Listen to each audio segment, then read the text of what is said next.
I think we can all admit the waiver wire is pretty dank in week 8. There's not really any prospects on there that's too exciting. Pretty much the same old names that's been recycled week in and week out, mainly because we're not getting any huge injuries or huge news that's really impacting the backups right now, allowing them to step up into a much larger role.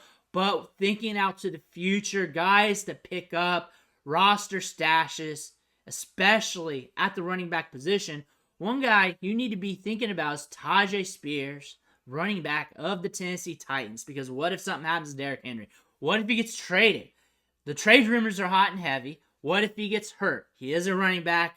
Running backs get hurt. That's just part of the position, or pretty much all of football. And Tyjae Spears is getting a heavy workload for a rookie. We're going to go over his numbers, the news, the facts, the data to see whether or not you need him for fantasy football. But what you really need to do right now is click that subscribe button. Stop missing out. Click it with your finger on the phone. Click it with the mouse on the computer. Whatever you need to do. We're doing deep dives on these players every single day. We're helping you set your lineups. We're helping you get your trades done and everything else. Click that button. Stop missing out.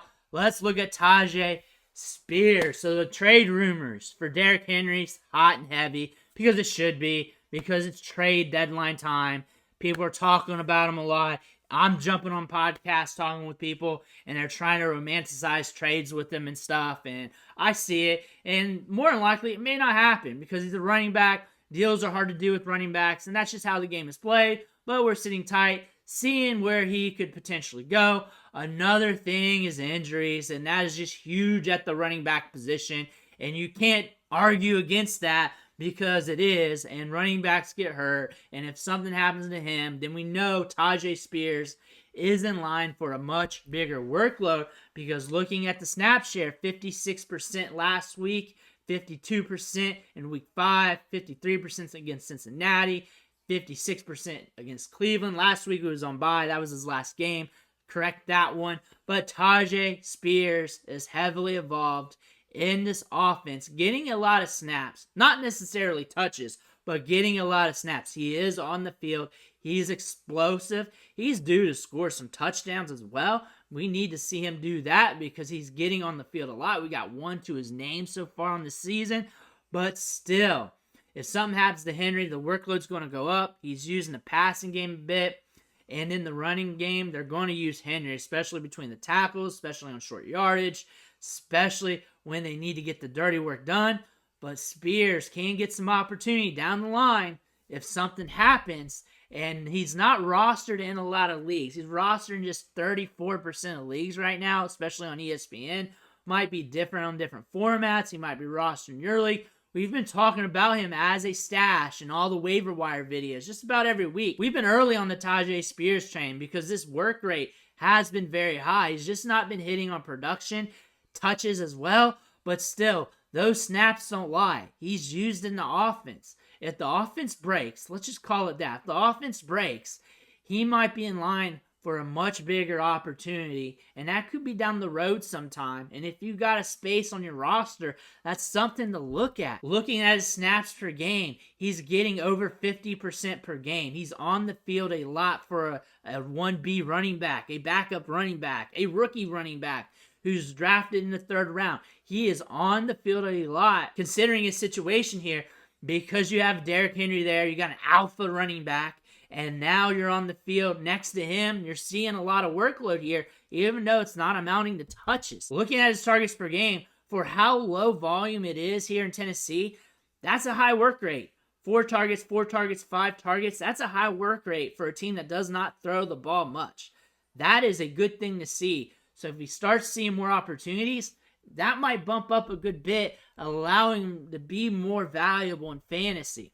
Looking at his college production, very productive at Tulane, turned it on in 2022. Remember, he had knee injuries the start of his collegiate career, but in 2022, that's where he improved his draft capital, especially in the back end of the season.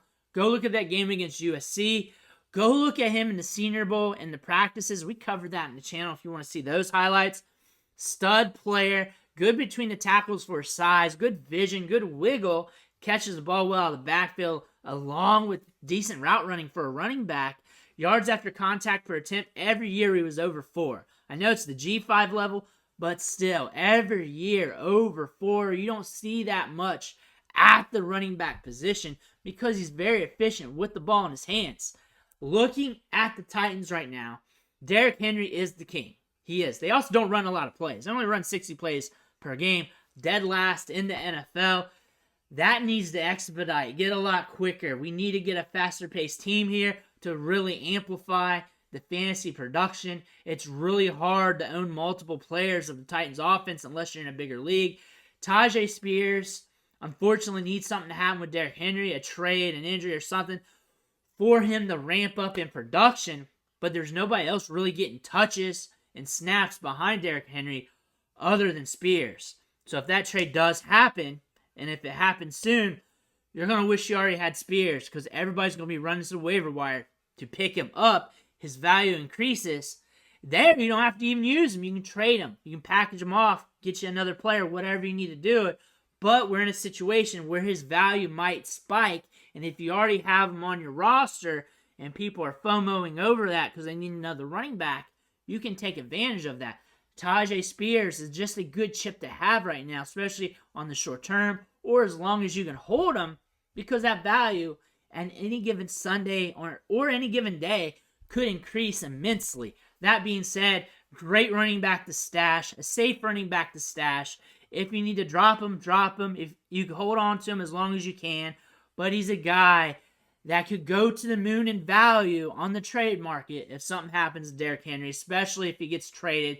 The rumors are hot and heavy. If he gets injured, same thing. But if he gets thrusted into a bigger workload, everybody's going to want him. And he's only rostered in like 35% of the league, so he should be on waivers in your league. If not, eventually you might be able to get your opportunity, but make sure he's stashed. If you don't want to stash him, you don't have to. You may not have the room. You're stashing all these players. We're running hot on wide receivers. We're finding guys that can help you out. Running backs, you play hot potato with them. That's just the name of the game. Because really, injuries are a big factor of this, and you got to predict those, which you can't. So you're really just hoarding running backs to see what happens so that extra running back on your roster can get thrust into an opportunity so you can use them. That makes sense. Really, though, you're looking at these running backs on waivers. You're holding them. You're trying to see what happens with them. You're playing hot potato with them. You're grabbing the next guy up. You're seeing what you can do. But still, Tyjae Spears has some upside to his game. He's a good player. If he gets the opportunity, which could happen, because it could happen to any of these backup running backs, he's got some markers in his numbers that says he could go nuclear or at least give you some fantasy value. Let me know what you think in the comments below. I want to hear about it. Make sure you hit that subscribe button on the way out. I want to thank you for watching. Catch you on the next video.